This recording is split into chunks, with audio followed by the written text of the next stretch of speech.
Did you know that about 25 to 30% of all the energy that we use to heat and cool our homes is lost through leaks in ductwork? What is ductwork? Well, ductwork is the pipes that are located in our attics and crawl spaces that deliver conditioned air to all the rooms in our home to make us comfortable. And when they leak, well, we're basically paying to heat and cool the outdoors. In fact, this problem is so significant, the California Energy Commission has enacted some new regulations that's basically going to require that any time you replace a furnace or an air conditioning system, that you have to have your ducts sealed. Now, there are some exceptions. These new regulations make a lot of sense. They're going to make your home more energy efficient, it's going to save you money, it's going to make your home more comfortable, and it can even have a positive impact on the indoor air quality in your home. Now, we're in front of a house that's roughly 20 years old, and this house was tested and it was found to have 42% duct leakage. Let's go inside and take a look at where some of the problems are. That 42% duct leakage basically means almost 50% of all the energy that we're using to heat and cool this house is lost through leaks in the ductwork. So essentially you're paying to heat and cool the outside. Now if we take a look at this house, a fairly typical system, we have a gas furnace, we have a cooling coil, which obviously provides cooling for the home. We have a supply duct air plenum, which basically connects to all the other ducts in the home. And over here, we have a return air duct. Now, this return air duct basically pulls air from the house into this return air duct plenum, and it's basically pulled by the blower motor inside this furnace. So the concept is basically air from the house is pulled through here. It's heated or cooled and distributed throughout the ductwork.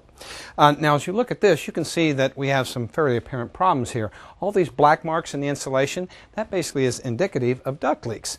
In other words, as air from this garage, for example, is pulled through all the leaks in this ductwork, the dirt is basically being trapped in the insulation. Now the problem with this is that we're taking air from an unconditioned space, a hot garage, and then we have to recool it before it gets distributed throughout the home. Now remember when I said that duct leaks can also have an impact on indoor air quality. Well, imagine this. Imagine a car being parked in the garage. Somebody starts the car, even with the garage door open. Well, of course, that generates a lot of carbon monoxide, which is an odorless, colorless, tasteless gas, which is lethal.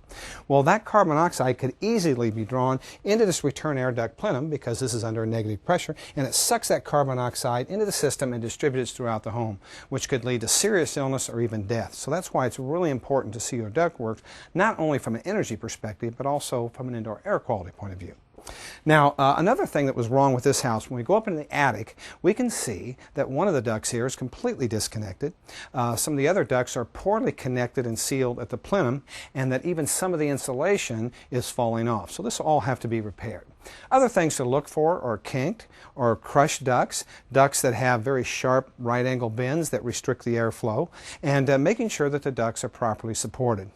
Other things that we want to think about when we're replacing our system is that we want to make sure that when we buy a new air conditioning system that both the indoor and the outdoor coils are replaced and that they match.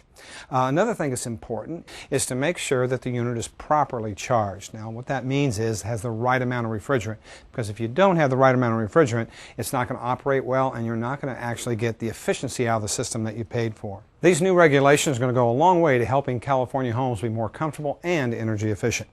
If you'd like to learn more about how to make your home energy efficient, check out the great information on the California Energy Commission's website.